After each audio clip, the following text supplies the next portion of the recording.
Santala. Dados internacionais de catalogação na publicação, CIP, Câmara Brasileira do Livro, SP, Brasil. Le Boyer, Frederic Santala. Massagem para bebê com acento circunflexo. Essa arte tradicional. Frederic Le Boyer, tradução de Luiz Roberto Benatti e Maria Silvia Sintra Martins. BD. São Paulo, Gronde, 1995.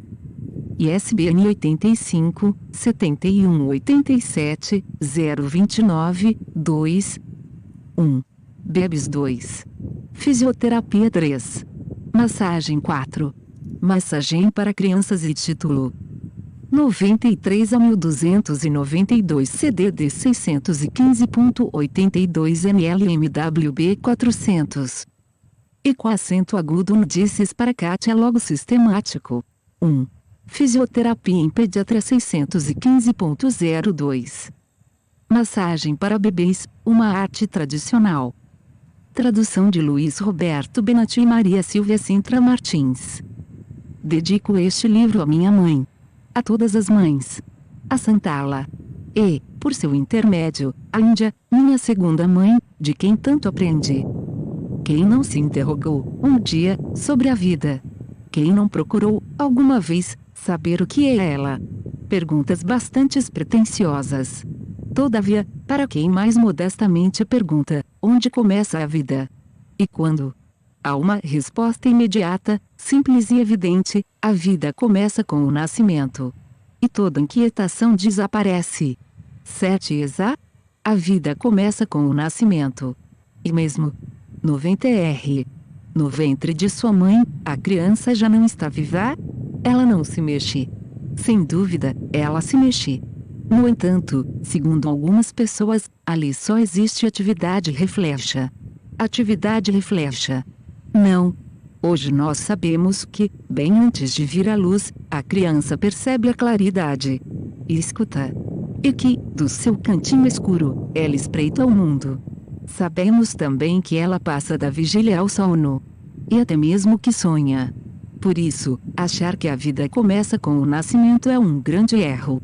Mas, então, o que é que começa quando a criança vem ao mundo? O que é isso senão a vida? O que começa é o medo. O medo e a criança nascem juntos. E nunca se deixarão. O medo, companheiro secreto, discreto como a sombra e, como ela, fiel, obstinado. O medo que não nos abandonará, a não ser no túmulo, para onde, com fidelidade, nos conduzirá. Já contei a epopeia do nascimento. E o nascimento do medo. Mostrei o jovem cavaleiro andante, atacado, a partir do momento em que se arrisca a sair do refúgio, por 1000 monstros, sensações do mundo exterior. Elas o esperam e o assustam com seu extraordinário rumor. Mostrei o jovem herói quase a sucumbir, atordoado, não pelo sofrimento, mas com a surpresa e o terror. E tentei mostrar como, com um pouco de inteligência e tato, poderíamos mudar muita coisa. E depois, perguntaram-me: o que lhe ocorreu nos primeiros dias, nas primeiras semanas? Em verdade, as provações não terminaram. A criança vai encontrar novos monstros. Nosso argonauta terá de travar diferentes combates. Para bem compreender do que se trata, voltemos, uma vez mais, para trás. Nascer sorrindo. Editora Brasiliense, SP, 1979. No ventre da mãe, a vida era uma riqueza infinita. Sem falar nos sons e nos ruídos, para a criança todas as coisas estavam em constante movimento.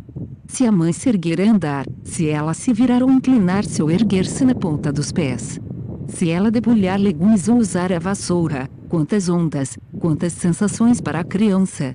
E se a mãe for descansar, pegar um livro e sentar-se, ou se deitar e adormecer, sua respiração será sempre a mesma e um marulho calmo a ressaca continua a embalar o bebê. Depois, passada a tempestade do nascimento, eis a criança sozinha no berço, ou melhor dizendo, numa dessas caminhas que são como gaiolas de recém-nascidos. Nada mais se mexe. Deserto. E o silêncio. Repentinamente, o mundo ao redor congelou-se, coagulou-se, numa imobilidade completa e terrível. E, enquanto lá lora lá se completa o vazio, eis que aqui dentro alguma porção no ventre agarra, torce e morde. Mamãe! Mamãe! Ah, que pavor! No ventre. Não ali na escuridão. Sim, no escuro há um animal. Sim, sim, um tigre, um leão. Eu o escuto. Eu o percebo. Mamãe! Mamãe! Um animal? Na escuridão? Prestes a saltar sobre a criança para devorá-la? Um lobo, talvez? Um lobo transformado em avó e que espreita Chapeuzinho Vermelho preparando-se para devorá-lo? Um lobo. Onde? Na cama. Embaixo da cama. Atrás do biombo. Não. Está bem ali no ventre. E se chama fome. A fome é um monstro. A fome é sensação agradável. Não é verdade? Porque, de fato, com muita satisfação, havemos repetir-se várias vezes por dia. Para nós, uma agradável satisfação. Porque nós sabemos muito bem que iremos comer. É para a criança? O pobre bebê pode movimentar-se. Deslocar-se até a despensa? Como se estivesse no restaurante, pode lhe gritar, garçom. Garçom? Ele não se cansa de chamar. E, realmente, com toda a força, ele berra para mostrar que lá dentro. E não acontece nada. É preciso esperar. E sofrer. E se inquietar, com o desassossego.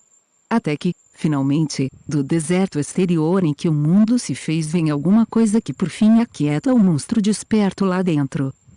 Fora, dentro. Eis um mundo dividido em dois. Dentro, a fome. Fora, o leite. Nasceu o espaço. Dentro, a fome, fora, o leite. E, entre os dois, a ausência, a espera, sofrimento indizível. E que se chama tempo. E é assim que, tão somente do apetite, nasceram o espaço e a existência. Vírgula no original, Lecélia Durey, conceito difundido por Henri Bergson que, segundo o nosso Aurélio, aplica-se à sucessão das mudanças qualitativas dos nossos estados de consciência, que se fundem sem contornos precisos e sem possibilidades de medição. Enido T. Se os bebês berram sempre que acordam não é porque a fome os atormente. Eles não morrem de inanição. Eles são aterrorizados pela novidade da sensação. Por essa coisa qualquer interior que assume imensas proporções, justamente porque o mundo exterior está mono. É preciso alimentar os bebês.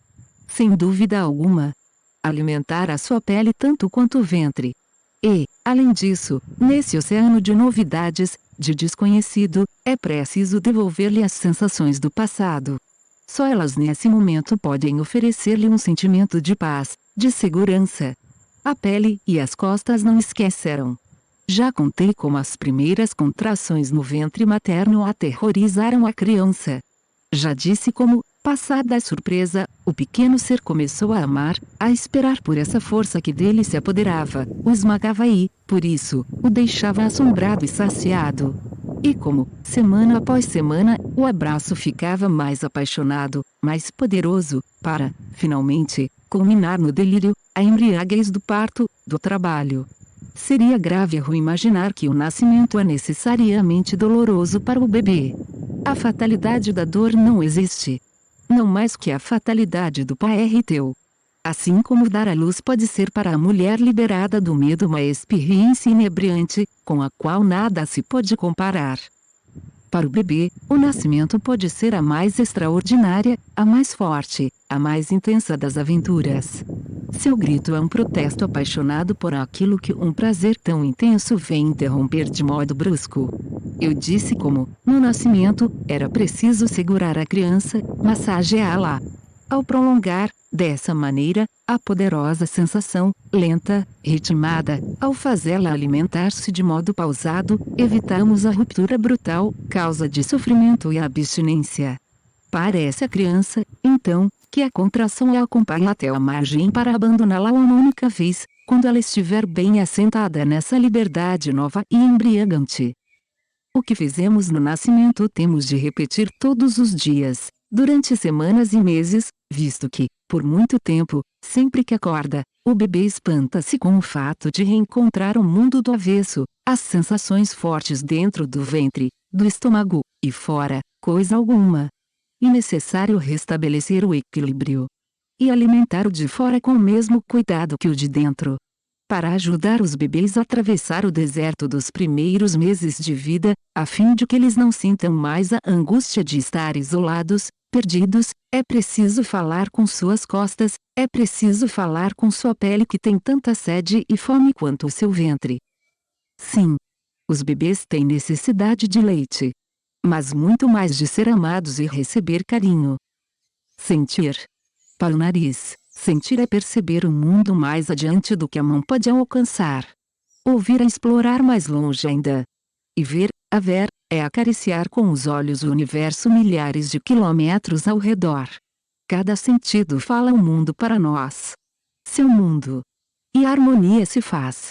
Cada sentido o afasta um pouco mais além as fronteiras, tornando mais vasto, mais variado e mais rico o universo. A papar, porém, é por aí que tudo, de modo muito simples, começou. A língua que sabe tantas coisas, lembra-se disso, e comovente. De fato, amigo, estou comovido, muito comovido por sua atenção. Nos bebês, a pele transcende a tudo. É ela o primeiro sentido. É ela que sabe. Como ela se inflama com facilidade em todas as criancinhas. Erupções, eritemas, pústulas. Micróbios? Infecção? Não, não. Mal apanhadas. Mal acabadas. Mal cuidadas. Mal conduzidas. Mal amadas. Ah, sim, é preciso dar atenção a esta pele, nutri-la. Com amor. Mas não com cremes.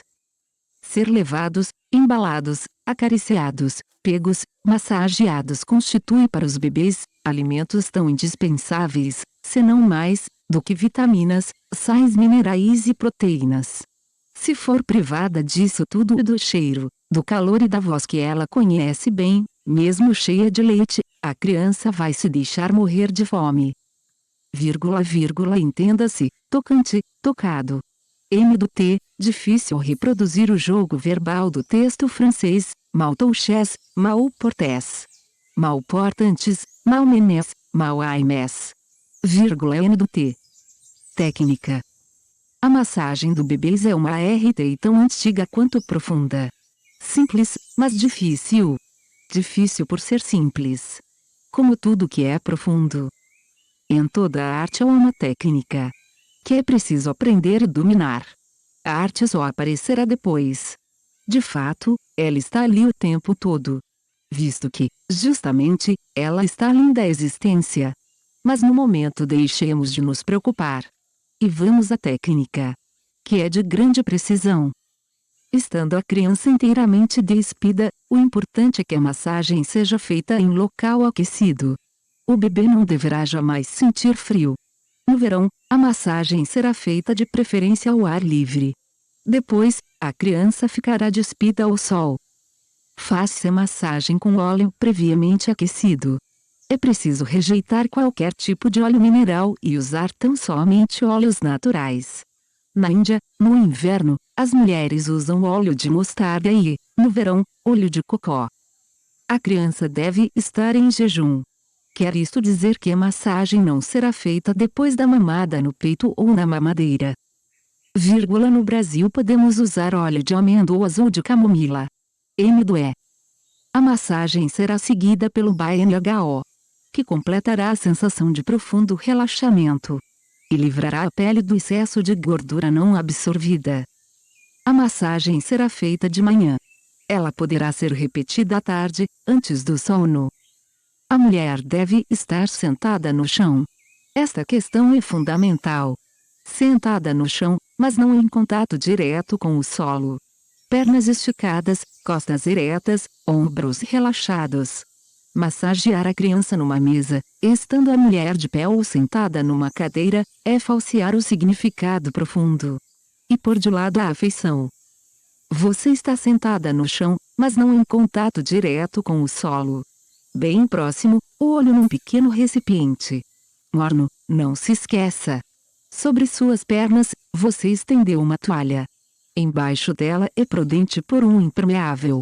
O relaxamento profundo proporcionado pela massagem e o bem-estar que o bebê vai sentir farão com que, muitas vezes, ele esvazie a bexiga. Vocês se olham. E esse contato dos olhos é de grande importância. Durante a massagem é preciso conversar com a criança. Não somente com palavras. É preferível permanecer em silêncio. O silêncio ajuda a concentração. E, de fato, você vai aprender a se comunicar de outro modo. Seja atenciosa. Só pense naquilo que você está fazendo. Esteja ali.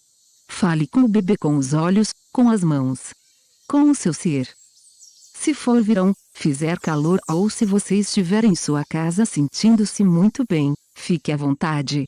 Quanto menos roupas você vestir, mais livre estará seu corpo e melhor ele irá trabalhar.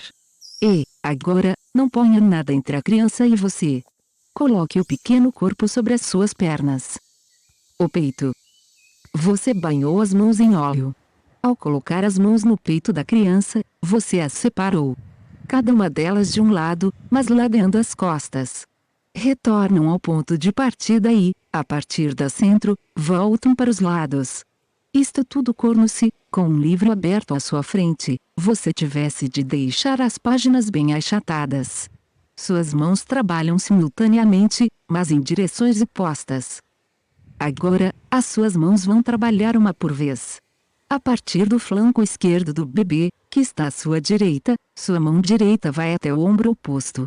Em assim fazendo, ela percorre o pequeno peito para terminar no ombro direito da criança.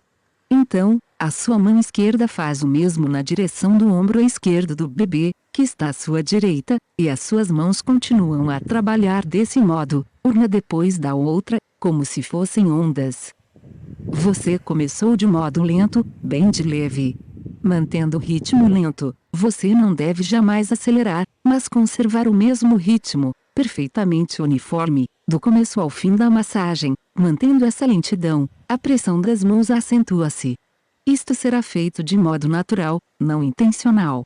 Preste atenção também no fim do movimento, o lado externo da mão, isto é, o lado que se prolonga no minguinho, desliza pelo pescoço da criança. O SAG ora, vire o bebê de lado. Os braços ao lado direito, por exemplo. Com a mão esquerda você segura delicadamente a mão da criança para esticar o bracinho. Com a mão direita você empalma o ombro do bebê. Isto quer dizer que indicador e polegar, os outros dedos continuam como estão, vão formar um pequeno bracelete que, aos poucos, você vai fazer com que enlace todo o braço da criança. Ao chegar ao final do trajeto, a sua mão direita encontra-se com a esquerda, que segurava a mão da criança. A mão direita sustenta o punho do bebê, a esquerda está livre. Ela abandona a mãozinha e vai, por sua vez, fechar com um círculo o ombro, os dedos formam um bracelete que pega todo o braço da criança. E as mãos se revezam ao elevar-se do ombro para a extremidade do bracinho. As duas mãos trabalhavam uma depois da outra. Agora, elas vão trabalhar simultaneamente, mas em sentido inverso. Colocando uma ao lado da outra, elas circundam o ombro para formar, outra vez, pequenos braceletes. E você fará com que os dois pequenos braceletes se desloquem do ombro para a mão do bebê. Em assim fazendo, as suas mãos executam um movimento de rosca ao redor do bracinho. Movimento de rosca que as duas mãos executam em sentido inverso. Como se você torcesse o bracinho. Ao chegar ao punhozinho, as suas mãos voltam ao ombro e recomeçam. O importante é demorar-se, persistir ao nível do punho. Agora, você vai massagear a mão. Primeiro, com os seus polegares, os quais massageiam a palma indo da mão para os dedos. Depois, prenda os dedos e faça-os simplesmente dobrar-se. Como se você quisesse fazer com que o sangue fluísse da palma para as extremidades. O outro braço. É claro que, a seguir, você vai fazer o mesmo com o outro braço, depois de ter virado a criança para o outro lado. A barriga. Aqui as suas mãos trabalham uma depois da outra. Partindo da base do peito, onde se iniciam as costelas, as mãos descem até a parte de baixo da barriga. Em suma, você traz as suas mãos, uma após outra, de volta para você. perpendiculares ao corpo do bebê. Aqui as mãos trabalham em toda a sua largura. Uma vez mais elas se sucedem em ondas parecendo esvaziar a barriga do bebê. Agora, a sua mão esquerda segura os pés do bebê mantendo as pernas verticalmente esticadas. E é o seu antebraço que, ao prosseguir no mesmo vai-vem, sempre de alto a baixo, isto é, de volta para você, continua a massagear a barriga, as pernas. Ou, de modo mais exato, os membros inferiores. Você vai proceder exatamente como fez com os braços. Isto quer dizer que as suas mãos, ao formar pequenos braceletes, empalmam a coxa e, uma após outra, elevam-se pela perna até o pé do bebê. Depois, ao trabalhar em sentido inverso, sempre circundando a perna da criança, as mãos vão elevar-se da raiz até o pé ao executar o movimento de rosca ou torção. Você se demora, persiste no nível do tornozelo. Não se esqueça de que o calcanhar é região fundamental. Enfim, você vai massagear a planta do pé. Primeiro, com os polegares. Depois, com a palma toda da mão. E, evidentemente, quando tiver terminado uma das pernas, passará para a outra. Agora, você vai massagear as costas da criança. E este, se não for o momento, será, no entanto, um momento especial. Aí você vai se demorar também. Pegue a criança para virá-la. Coloque-a de bruços. Altere a posição dela em relação a você. Até então, ela estava em paralela com as suas pernas. No momento, você a colocou na transversal. A cabeça do bebê acha-se à sua esquerda. Esta massagem das costas se faz em 3 tempos. Como você vai ver. As costas. Primeiro tempo, as costas, de um lado ao outro. Simplesmente você coloca as mãos nas costas da criança, na altura dos ombros. E as suas mãos vão em frente uma depois da outra. Como se ao fazê-lo com igual força, você preparasse uma massa com um rolo de macarrão. Mas simplesmente não há rolo. Suas mãos trabalham em toda a largura, sobretudo com a palma. E uma após a outra. Para frente e depois para trás, assim vão as mãos. Mas elas trabalham principalmente quando se movem para frente. E, enquanto executam esse movimento de vai e vem, aos poucos elas se deslocam transversalmente. Você começou na altura dos ombros do bebê, isto é, à sua esquerda. E pouco a pouco, as suas mãos se deslocaram para a direita. De modo que, tendo começado na região das omoplatas, você massageou, sucessivamente, a parte inferior das costas, os rins e as nádegas. Segundo tempo, ao longo das costas. Suas mãos trabalharam simultaneamente, ainda que uma após a outra. Agora, apenas a sua mão esquerda vai trabalhar. Bem espalmada, a mão esquerda vai, simplesmente, percorrer as costas do bebê descendo da nuca até as nádegas. Abandonando então o corpo da criança para elevar-se até o ponto de partida, o alto das costas. E descer de novo. E elevar-se uma vez mais. Como a onda. Isto não é carícia. Não se engane com isso. Nesta mão há uma grande força. E você a vê, sente-a na mão abençoada. Uma grande força. E uma lentidão extrema. E é nisso, nessa lentidão, que se mede a sua compreensão, a sua habilidade. Quanto mais lento e contínuo for o seu movimento, tanto mais misteriosamente profundo será o efeito. Quanto à sua mão direita, com firmeza ela empalma as nádegas do bebê e se opõe à pressão da mão esquerda. A mão direita e a mão esquerda trabalham em perfeita harmonia unia representando o caráter estático da energia e a outra o caráter dinâmico. Terceiro tempo, ao longo das costas e até os pés. Este tempo é muito parecido com o anterior. A mão esquerda continua a percorrer as costas do bebê de alto a baixo, mas em vez de parar na altura das nádegas, continua seu movimento, percorre as coxas, as pernas, descendo até os calcanhares. Daí, eleva-se, desce de novo e torna a elevar-se. Quanto à sua mão direita, a qual imobilizava as nádegas do bebê, agora, com delicadeza, ela sustenta os pés da criança e mantém as pernas esticadas. A massagem das costas, momento fundamental, terminou. Aproximamo-nos do fim. Coloque de novo a criança de costas, numa paralela em relação ao seu eixo. Agora, pode massagear o rosto. Comece por massagear a fronte. A partir do meio da testa do bebê, a ponta dos seus dedos desloca-se para os lados contornando as sobrancelhas e, a seguir, retorna para o meio para recomeçar de novo. A cada viagem, seus dedos afastam-se um pouco mais. Quer isto dizer que chegam às têmporas, de onde descem, contornando o olho ao longo das bochechas. A base do nariz. Agora, os seus polegares, bem de leve, sobem de novo, de um lado e outro, para a base do nariz da criança. E tornam a descer. E sobem mais uma vez. E um movimento de vai-vem de baixo para cima, depois de cima para baixo, pouco extenso, muito leve, cujo momento mais íntimo é de baixo para cima. Isto significa que os seus dedos sobem de novo para a testa da criança. As comissuras do nariz. Aplique, agora, os polegares nos olhos fechados da criança. É claro que a pressão deve ser muito leve. E, se os olhos do bebê estiverem abertos, os seus polegares deverão fechá-los com delicadeza. Desse ponto, os seus polegares descem. Seguem as linhas externas do nariz, dirigindo-se para as comissuras da boca. E se detêm embaixo das bochechas. A massagem do rosto terminou. Você vai finalizar com 3 exercícios que estão muito próximos do Hatha Yoga. Estamos na fonte, na raiz. Os 2 braços. Segue as mãos da criança e faça com que os 2 braços se cerrusem sobre o peito. Depois, tome a abri-los para voltá-los à posição inicial. Volte a cruzá-los. Tome a abri-los. Um braço, uma perna. Segure um dos pés do bebê e a mão do lado oposto, de modo que braço e perna se cruzem. Isto quer dizer que o pé do bebê tocará o ombro oposto, enquanto a mão irá tocar a nádega do lado oposto. Em seguida, reconduza as pernas à primeira posição, abrindo. Depois, recomece, fechando. Torrem e abrir. Padmasana. Agora, o lótus.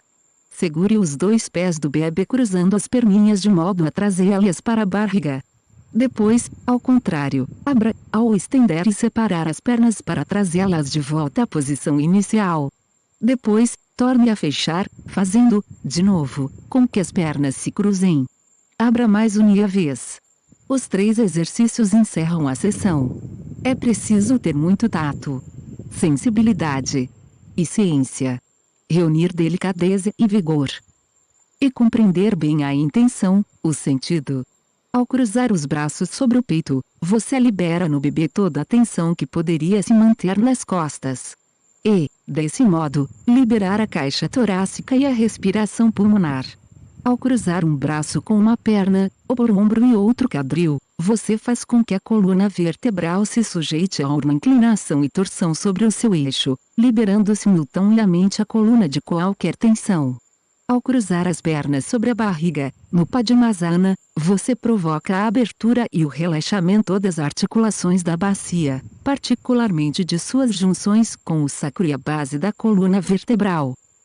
Aos poucos, a massagem fez com que toda a tensão muscular que poderia se manter no corpo da criança desaparecesse. Os 3 exercícios completaram o trabalho. Eles acentuam as distensões musculares. De fato, eles vão mais longe. Agem de modo mais profundo. Significam uma ginástica passiva das articulações. Atuam sobre os ligamentos. Por isso, estes exercícios confundem-se com as posturas, os asana, pois que, neste ponto, atingimos a natureza última do Hatha Yoga.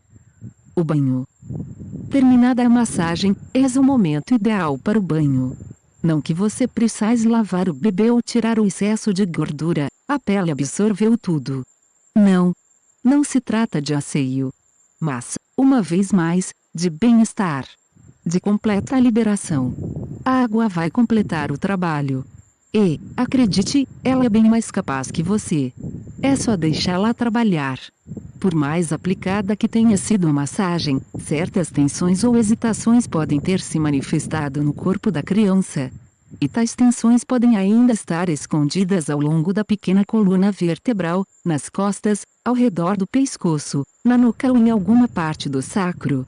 A magia da água fará com que desapareçam num piscar de olhos, com a mesma facilidade com que o sol derrete a neve.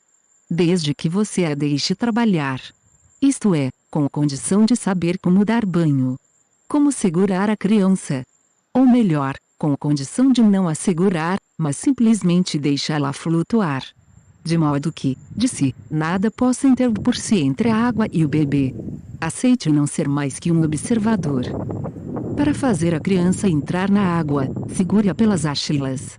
E, tendo-a mergulhado, deixe-a flutuar. A banheirinha, o recipiente, encontra-se diante de você, na transversal. E a cabeça do bebê, na água, à sua esquerda. Não é necessário segurar o bebê, tão somente sustenta-lo, pois que o seu corpo flutua de modo espontâneo. E a água que conduz e faz o trabalho. Esse modo de sustentar o bebê é fundamental. O pescoço, não a cabeça, ou, para ser mais exato, a nuca do bebê repousa na concha do seu punho esquerdo. A mão esquerda deve estar totalmente aberta, completamente distendida. O dedo médio desliza na axila do bebê. E isto basta para impedir que o corpo da criança escorregue. Todavia, para ter mais confiança, enquanto você não se sente suficientemente preparada, sua mão direita virá em seu auxílio. Ao abraçar o corpo do bebê, ela se coloca sob o osso sacro, isto é, sob a parte que denominamos de região lombar. Por na última palavra, é essencial que as duas mãos estejam relaxadas. Isto só será possível se os seus ombros estiverem livres de qualquer tensão. Isto só será possível se a sua respiração. Só assim as suas mãos irão trabalhar em harmonia entre si e com a criança. Não se esqueça, o bebê é um espelho. Ele devolve a você a sua imagem. A imagem da sua liberdade. Ou de suas tensões. Para libertar o outro é necessário ser livre você mesma. E, de resto, o outro, você mesma. Que outro? Naturalmente a água do banho está quente, na temperatura do corpo ou um pouco mais. Ao sair do banho, um pouco de água fria, com sua mão, simplesmente, no alto da cabeça, no rosto e, por fim, nas nádegas do bebê. Particularidades. Gostaria que todos aqueles que se interessam por estes problemas médicos, cirurgiões parteiros, pediatras, enfermeiras, parteiras ou, simplesmente, mulheres e mães lessem o livro de Ashley Montagu, Touching, da Harper Road, Nova York. Gostaria de citar todo o livro, tão rico e profundo é ele. Quando você vai começar? Nada de massagem propriamente dita antes que o bebê tenha um mês. É o que se diz no sul da Índia, em Kerala, onde esta massagem foi primeiro ensinada. Mas, por outro lado, sabemos hoje da grande importância dos íntimos contatos corporais prolongados e imediatos, entre a mãe e o seu bebê. Do mesmo modo, descobrimos que todos os mamíferos, e os humanos fazem parte dessa grande família, lambem com vigor os filhotes desde o nascimento. Na falta dessa massagem, com frequência, os filhotes morrem. De modo que, entre ambos, é preciso, como sempre, encontrar a justa medida. Digamos que, no começo, devemos tocar o bebê mais do que, propriamente falando, massageá-lo. Basta que as mãos se movimentem e percorram o seu corpo. Que ele se sinta em contato. Naturalmente, não irá tocar a barriga enquanto a criança não tiver um mês. E, do mesmo modo, você esperará passar um mês para tocar o rosto. Com o decorrer dos dias, pouco a pouco a massagem tomará forma. Você se aproximará daquilo que o livro lhe mostra, deixando-se guiar pelas reações da criança.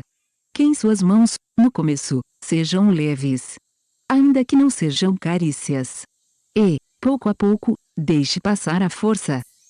Isto não quer dizer imprimir força cedilha maiúscula A. A doçura, a calma não significam descuido ou apatia.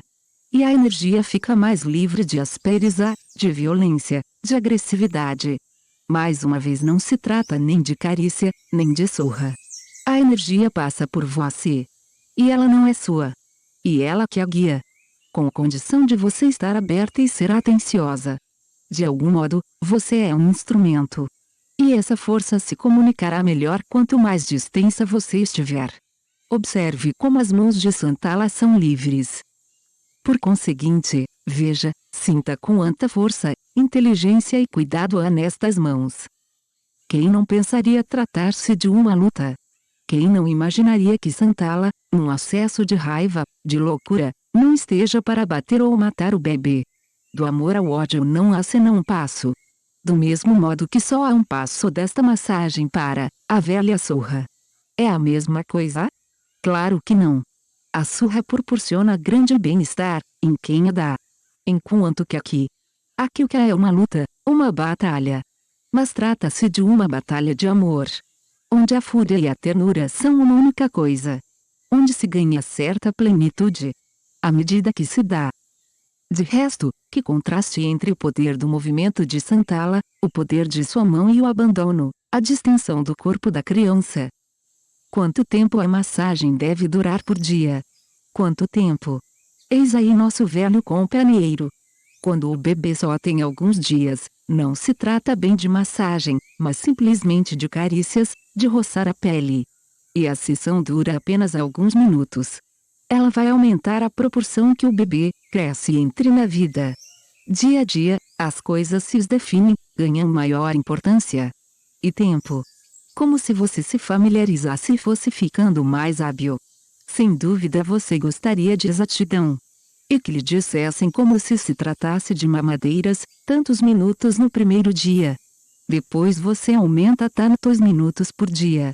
De sorte que, ao fim de uma semana, tantos minutos. Isto seria muito científico. Consequentemente, estaria perfeitamente bem na moda. Mas a vida não tem nada a ver com esse tempo. Mesmo que você queira conhecer o tempo exato, será preciso esquecer por completo o relógio. Pois, pouco a pouco, o tempo consagrado à massagem vai aumentar e, quando a criança aproximar-se do primeiro mês, a sessão vai durar de 20 a 30 minutos. Vejo-a sobressaltada, 30 minutos. Mas eu nunca vou ter esse tempo. O tempo, mais uma vez, não se preocupe com isso. Ele virá. Lembre-se, no entanto, de que a massagem deve ser feita com muita lentidão. E com essa lentidão que se medirão a sua habilidade e a sua compreensão. É para se chegar a esse ponto, para fazer a sessão durar tanto, você deverá se transformar num entendido. Até que idade? Pelo menos nos 4 primeiros meses. De fato, é preciso massagear a criança enquanto ela não consegue se mudar de lugar.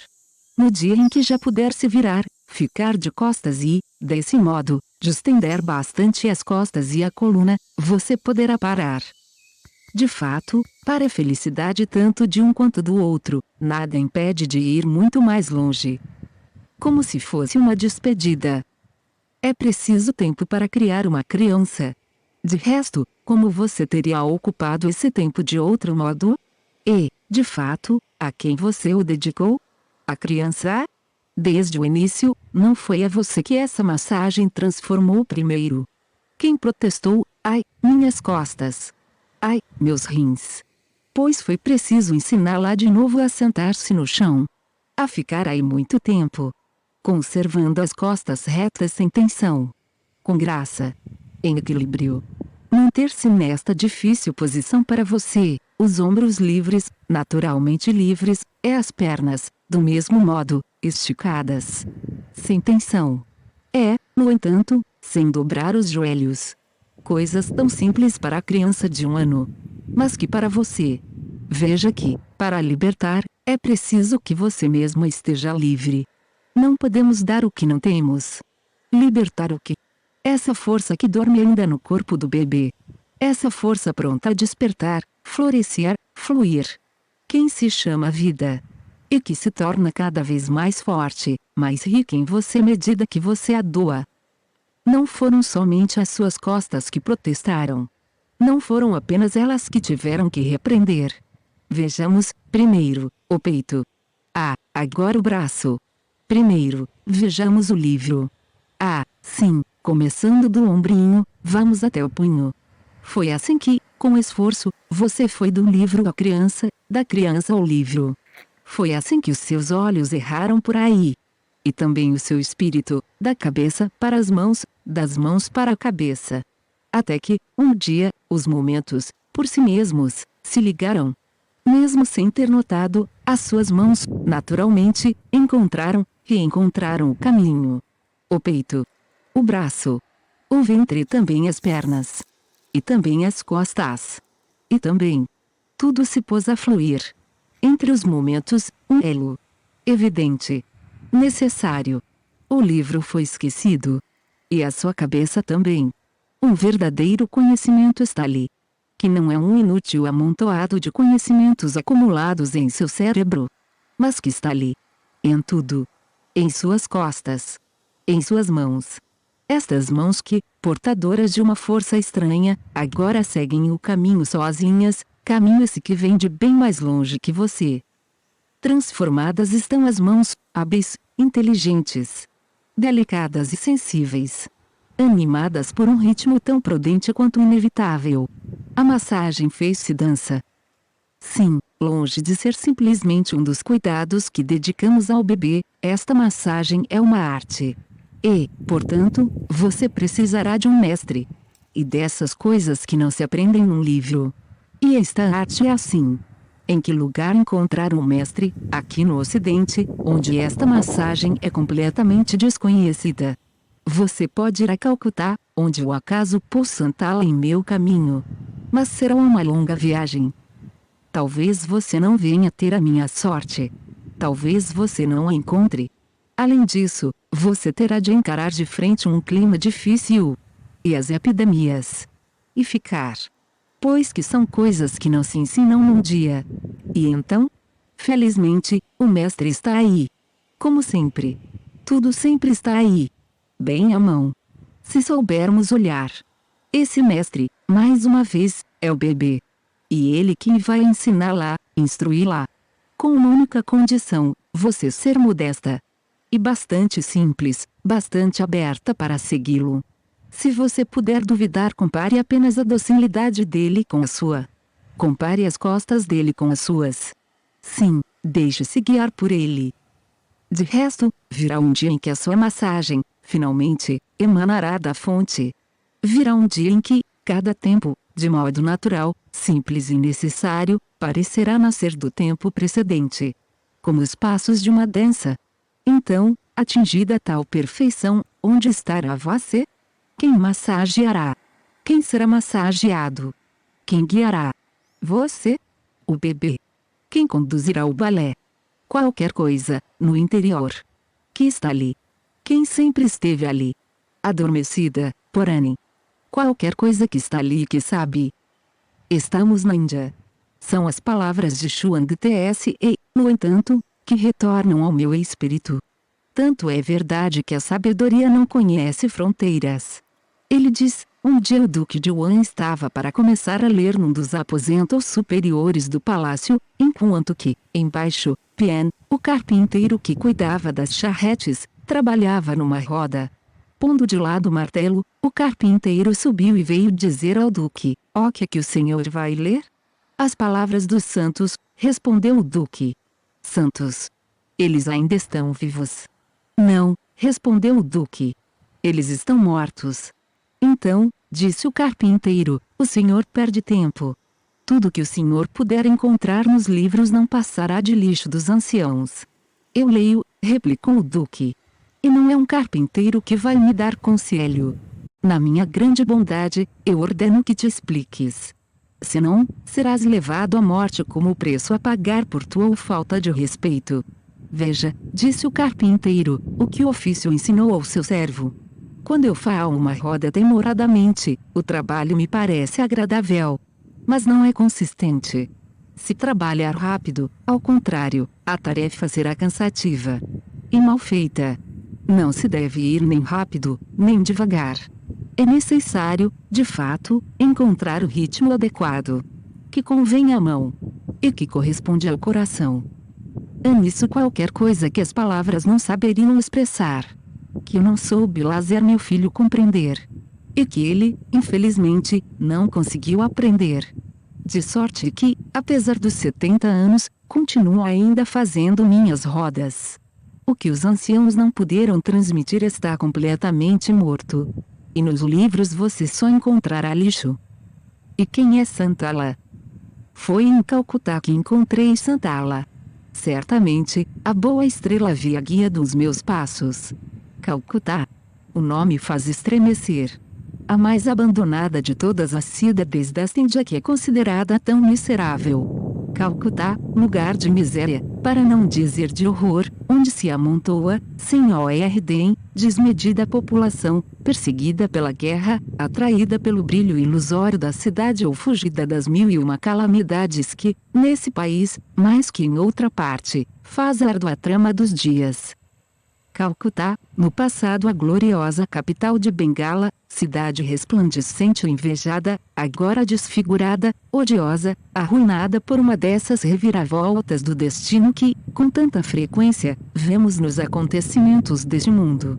Em Calcutá, sim, ou, com mais exatidão, em Pilcana, uma dessas favelas sórdidas que nos últimos anos se multiplicaram com o afluxo de refugiados. A Seva Sangha Samiti, associação de caridade parecida com a Freires das Homens, abriu nesse lugar um escritório que testemunhava como a paciência e o amor podem triunfar no coração da mais absoluta privação. Santala fora recolhida com os 2 filhos. E ela ajudava, na medida de suas possibilidades, há alguns anos ficara completamente paralítica. Foi lá que, numa bela manhã, como era bela, ensolarada, resplandecente, encontrei Santala sentada no chão a massagear o bebê. Glória da luz e milagres do amor, quem diria? E assim, de repente, em plena sordidez, foi-me dado contemplar um espetáculo da mais pura beleza. Fiquei mudo. Sorvia, em silêncio, o que presenciava. Parecia um ritual, tão grave e investido de extraordinária dignidade e era o ato. Parecia um balé, devido a tanta harmonia e ritmo exato, embora de extrema lentidão. E, como o amor, possuía seu tanto de abandono e ternura. Fiquei deslumbrado, confuso.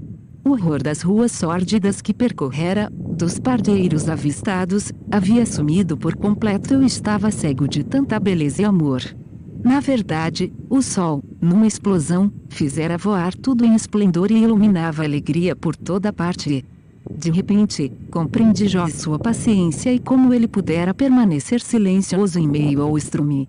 E quem é você para pedir-me explicações? E as palavras que toda a Índia conhece puseram-se a cantar, e no lodo que o Vitus finca raízes, é nas águas turvas, putridas que ele medra, irresistivelmente atraído por essa luz que ele desconhece, mas que pressente. E que o estica e que o atrai e que o levanta e o obriga a elevar-se e que, de repente, ele encontra quando, ao chegar à superfície, supera. Agora, glorioso, ele se abre e desabrocha-se, cego, ofusca a todos com seu indizível esplendor. Sim, fiquei mudo pela maravilha. E confuso pela profundidade da lição. E, de certo modo, constrangido por ter surpreendido essa troca. Quando, depois que terminou e se deu conta de que eu estava ali, Santala sorriu para mim, pedi-lhe, quase timidamente, permissão para vir fotografá-la. Ela me agradeceu surpresa.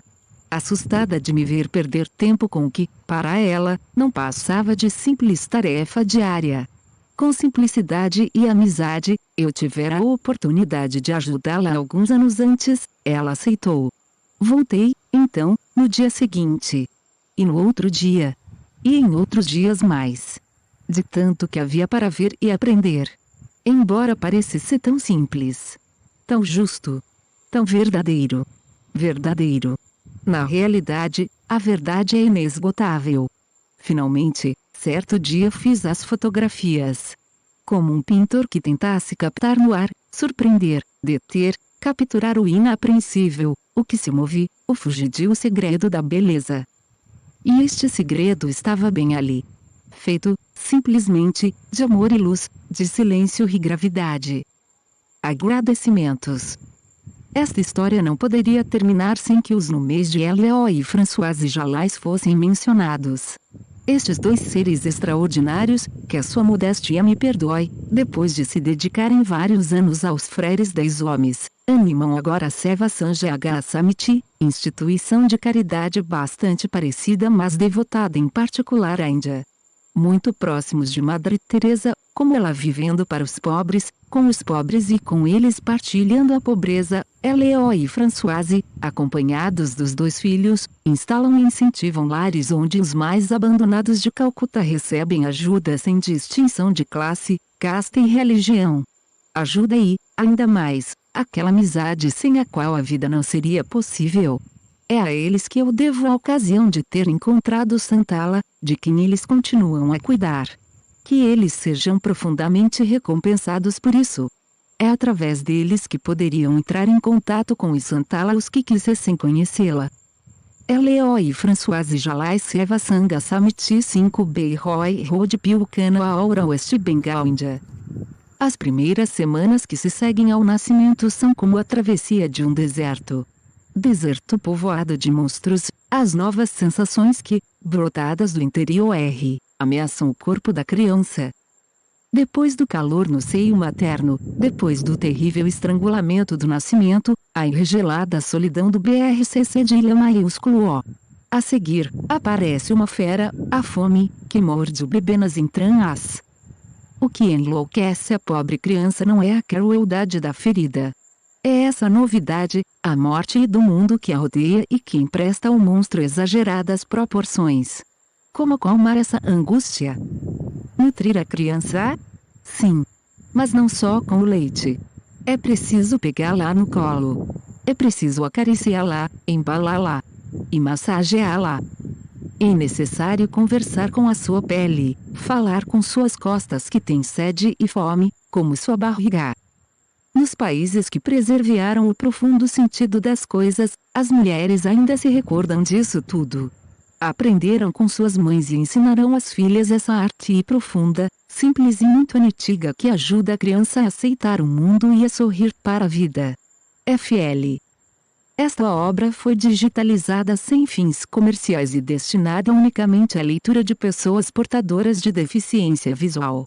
Por força da Lei de Direitos de Autor. Por isto, este trabalho é oferecido gratuitamente aos amigos cegos e deficientes visuais de acordo com a Lei. Lei 9.610, de 19 de fevereiro de 1998, sobre direitos autorais.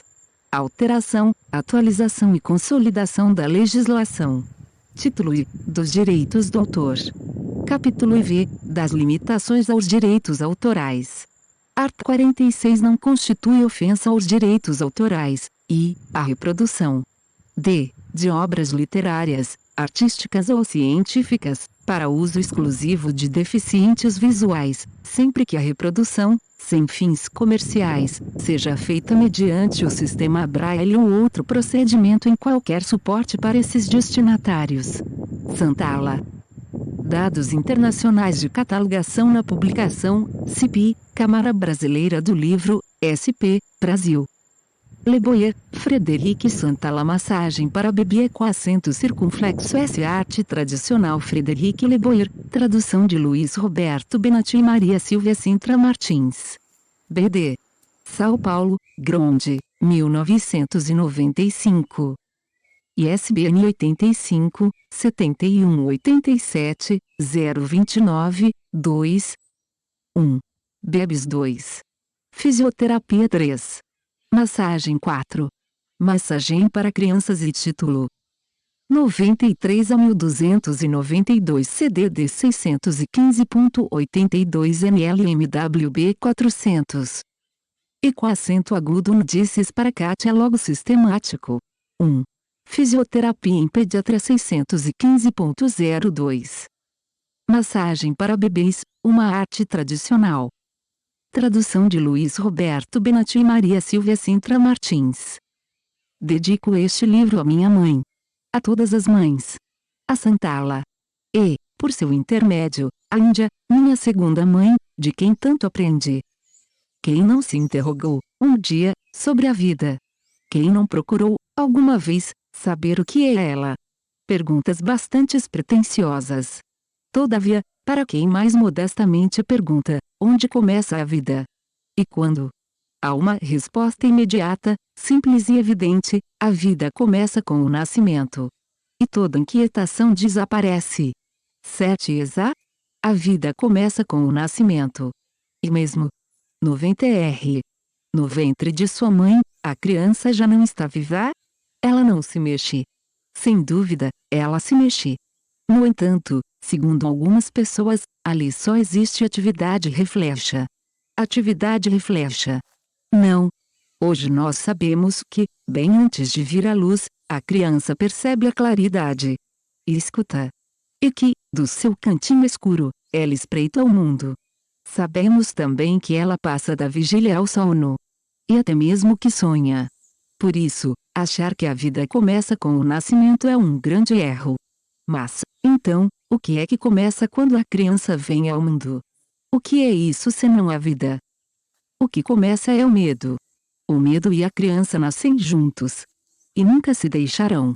O medo, companheiro secreto, discreto como a sombra e, como ela, fiel, obstinado. O medo que não nos abandonará, a não ser no túmulo, para onde, com fidelidade, nos conduzirá. Já contei a epopeia do nascimento. E o nascimento do medo. Mostrei o jovem cavaleiro andante, atacado, a partir do momento em que se arrisca a sair do refúgio, por 1000 monstros, sensações do mundo exterior. Elas o esperam e o assustam com seu extraordinário rumor. Mostrei o jovem herói quase a sucumbir, atordoado, não pelo sofrimento, mas com a surpresa e o terror. E tentei mostrar como, com um pouco de inteligência e tato, poderíamos mudar muita coisa. E depois, perguntaram-me: o que lhe ocorreu nos primeiros dias, nas primeiras semanas? Em verdade, as provações não terminaram. A criança vai encontrar novos monstros. Nosso argonauta terá de travar diferentes combates. Para bem compreender do que se trata, voltemos, uma vez mais, para trás. Nascer sorrindo. Editora Brasiliense, SP, 1979. No ventre da mãe, a vida era uma riqueza infinita. Sem falar nos sons e nos ruídos, para a criança todas as coisas estavam em constante movimento. Se a mãe se erguer a andar, se ela se virar ou inclinar-se ou erguer-se na ponta dos pés. Se ela debulhar legumes ou usar a vassoura, quantas ondas, quantas sensações para a criança. E se a mãe for descansar, pegar um livro e sentar-se, ou se deitar e adormecer, sua respiração será sempre a mesma e um marulho calmo a ressaca continua a embalar o bebê. Depois, passada a tempestade do nascimento, eis a criança sozinha no berço, ou melhor dizendo, numa dessas caminhas que são como gaiolas de recém-nascidos. Nada mais se mexe. Deserto. E o silêncio. Repentinamente, o mundo ao redor congelou-se, coagulou-se, numa imobilidade completa e terrível. E, enquanto lá-se completo vazio, eis que aqui dentro alguma porção no ventre agarra, torce e morde. Mamãe! Mamãe! Ah, que pavor! No ventre. Não ali na escuridão. Sim, no escuro há um animal. Sim, um tigre, um leão. Eu o escuto. Eu o percebo. Mamãe! Mamãe! Um animal? Na escuridão? Prestes a saltar sobre a criança para devorá-la? Um lobo, talvez? Um lobo transformado em avó e que espreita Chapeuzinho Vermelho preparando-se para devorá-lo? Um lobo. Onde? Na cama. Embaixo da cama. Atrás do biombo. Não. Está bem ali no ventre. E se chama fome. A fome é um monstro. A fome é sensação agradável. Não é verdade? Porque, de fato, com muita satisfação, havemos repetir-se várias vezes por dia. Para nós, uma agradável satisfação. Porque nós sabemos muito bem que iremos comer. É para a criança? O pobre bebê pode movimentar-se. Deslocar-se até a despensa? Como se estivesse no restaurante, pode-lhe gritar: garçom! Garçom? Ele não se cansa de chamar. E, realmente, com toda a força, ele berra para mostrar que lá dentro. E não acontece nada. É preciso esperar. E sofrer. E se inquietar, com o desassossego. Até que, finalmente, do deserto exterior em que o mundo se fez vem alguma coisa que por fim aquieta o monstro desperto lá dentro. Fora, dentro. Eis um mundo dividido em dois. Dentro, a fome. Fora, o leite. Nasceu o espaço. Dentro, a fome, fora, o leite. E, entre os dois, a ausência, a espera, sofrimento indizível. E que se chama tempo. E é assim que, tão somente do apetite, nasceram o espaço e a existência. Vírgula no original, Le Ciel Durei, conceito difundido por Henri Bergson que, segundo o nosso Aurélio, aplica-se à sucessão das mudanças qualitativas dos nossos estados de consciência, que se fundem sem contornos precisos e sem possibilidades de medição. Enido T. Se os bebês berram sempre que acordam não é porque a fome os atormente. Eles não morrem de inanição. Eles são aterrorizados pela novidade da sensação. Por essa coisa qualquer interior que assume imensas proporções, justamente porque o mundo exterior é mono. É preciso alimentar os bebês. Sem dúvida alguma. Alimentar a sua pele tanto quanto o ventre. E, além disso, nesse oceano de novidades, de desconhecido, é preciso devolver-lhe as sensações do passado. Só elas nesse momento podem oferecer-lhe um sentimento de paz, de segurança. A pele e as costas não esqueceram. Já contei como as primeiras contrações no ventre materno aterrorizaram a criança. Já disse como, passada a surpresa, o pequeno ser começou a amar, a esperar por essa força que dele se apoderava, o esmagava e, por isso, o deixava assombrado e saciado. E como, semana após semana, o abraço ficava mais apaixonado, mais poderoso, para, finalmente, culminar no delírio, a embriaguez do parto, do trabalho. Seria grave erro imaginar que o nascimento é necessariamente doloroso para o bebê. A fatalidade da dor não existe. Não mais que a fatalidade do parto. Assim como dar à luz pode ser para a mulher liberada do medo uma experiência inebriante, com a qual nada se pode comparar. Para o bebê, o nascimento pode ser a mais extraordinária, a mais forte, a mais intensa das aventuras. Seu grito é um protesto apaixonado por aquilo que um prazer tão intenso vem interromper de modo brusco. Eu disse como, no nascimento, era preciso segurar a criança, massageá-la. Ao prolongar, dessa maneira, a poderosa sensação, lenta, ritmada, ao fazê-la alimentar-se de modo pausado, evitamos a ruptura brutal, causa de sofrimento e abstinência. Parece a criança, então, que a contração a acompanha até a margem para abandoná-la uma única vez, quando ela estiver bem assentada nessa liberdade nova e embriagante.